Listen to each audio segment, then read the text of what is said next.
Our top story begins with this now iconic visual. Surveillance footage here from a body camera as the feds went to search a man who was almost Attorney General during Trump's most extreme coup efforts. That's Jeffrey Clark answering the door. The search at the time showed the heat was rising, and it reached a boil with the RICO indictment of that DOJ veteran, Jeffrey Clark. Well, he's back in the news tonight as he makes a court push to flee the Atlanta DA's jurisdiction, the courtrooms in Georgia.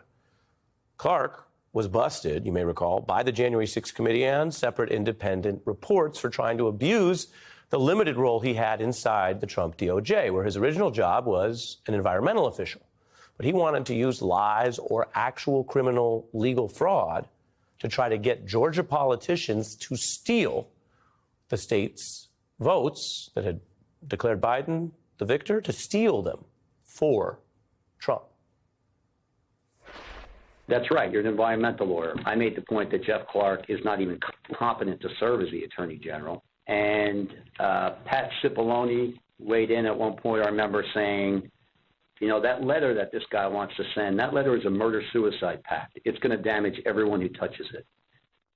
And we should have nothing to do with that letter. You could have hundreds and hundreds of resignations of the leadership of your entire Justice Department. Jeff Clark would be left leading a graveyard. How about you go back to your office and we'll call you when there's an oil spill? Burn. The last testimony is from another Trump appointee trying to put Clark back in his office, back in his place, conjuring the image of spilled oil and whatever that involves with legal environmental management. And let's be clear, when you're telling a story, you have to understand what the people meant at the time in the story, not what the reader or the viewer might think. So you might think it's important to deal with oil spills, and the DOJ should have a role in that. But let's be very clear about that diss. In the world of Trump appointees and Federalist Society lawyers, it is huge shade to tell someone to get out of the real meeting room dealing with the real election stuff and go deal with the oil spills because, well, that's not their priority. Neither is the entire environmental division while they're at it. The stakes, though, go beyond the shade or the oil spill analogy. The history that I'm mentioning is news tonight right now because Clark is taking his efforts to a court in Georgia, a RICO defendant trying to move the case into federal court, arguing that whatever he did or didn't do, it was part of his official DOJ job.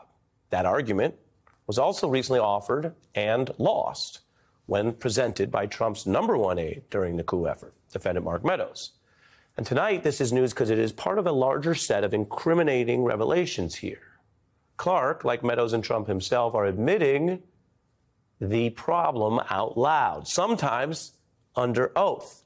They're committing themselves to this very position in court and under law. So I want to pause right now with you, take a breath, and tell you why this is the lead story in America. Their position, literally, this is not a criticism, this is not an interpretation. I'm reporting the facts of what they're saying in court and out loud. This is the position. Voters do not ultimately decide elections. They do, say these rather extreme MAGA leaders, and that they can change the outcome. And that they'll do that sometimes through their claims or view of why the numbers should change, their assertions of voter fraud that are now indicted as fraud itself, or they'll do it through a straightforward coup. And that, they say, is part of their jobs when they're in power over you, the citizenry, the people in America who are watching this. And they're saying this as their defeated boss and allies are running right now to take back control of the federal government through the election next year. That's what's going on. That's why this is not history. That's why this isn't even just court coverage, although we do cover court cases. This is the baseline of the looming election. And I got to tell you, I'm speaking to you live here from our newsroom. Our team went through all this today. We looked at the stories. We looked at the testimony. We looked at what they're arguing in court. I got to tell you, if you're tired of it, or you want to look away, or follow something else, that's your call. It's a free society. But that would delight these RICO defendants. That would embolden and encourage these Trump campaign officials. They want it all to blur into some kind of unending, exhausting pile of allegations and arrests and fights and coup fatigue. As for Clark, his old colleagues at DOJ did identify him as a coup conspirator. They did not actually indict him. That's why he was not listed as an indicted partner for Trump in the federal case. But the Atlanta DA did. So he wants to avoid the risk of prison in Georgia over what they indict as a criminal attempt to commit fraud. And they cite that letter I mentioned earlier that tried to get state Republicans to steal the race from Biden. And it was based on something Clark was doing. He was lying and claiming something false, and he was trying to do it through his government powers and in writing, claiming significant concerns may have impacted the outcome of the election. That was a lie. But it was not only a lie, it was a bad lie, because Trump's handpicked Attorney General Bill Barr had already rejected that and done so in public as Attorney General. Now, today in court, there was other damning testimony that also hit Clark, one DOJ expert noting it's never the role of that civil division that he was in to engage in any election matters, as Clark tried to do. Clark's lawyers pinned the whole thing on Trump, saying, look, the president put it in his lane. Now, a judge will decide if that is enough to make this a federal question. It is the same judge who rejected Mark Meadows' bid to do this same thing, although everyone will get their own hearing.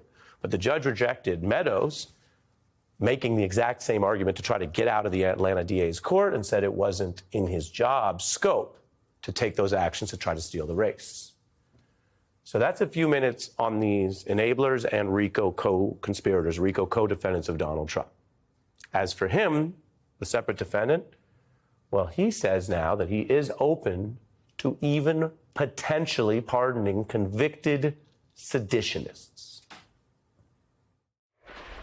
Proud Boys leader Enrique Tarrio was sentenced to 22 years in jail. Now that you know what the sentence is, 22 years in jail, will you give him a pardon? Will you give other Proud Boys a pardon? I don't know him. I never met him. Will you pardon him, though? Will you pardon him? In Minneapolis, I'd certainly look at it. I'd look at that, and I'd look at all the other people that have suffered, the J6 people. Are you going to pardon those people who've been convicted, Mr. President? Look at them, and I certainly might if I think it's appropriate. Certainly might, certainly open to it, and bridging from the convicted seditionist to the J6 people. He's running for office openly talking about embracing, expunging, and releasing those now convicted seditionists, many of them violent felons convicted, to go back out into the streets. And what kind of country would that be? And this isn't the first time or just one response to one question. Donald Trump has pushed and discussed this idea of pardoning the people who stormed the Capitol, full pardons and an apology. And that's why this is the lead story, because that's where Trump, the defendant running for office, and Clark, the person he almost made Attorney General, and Meadows all meet.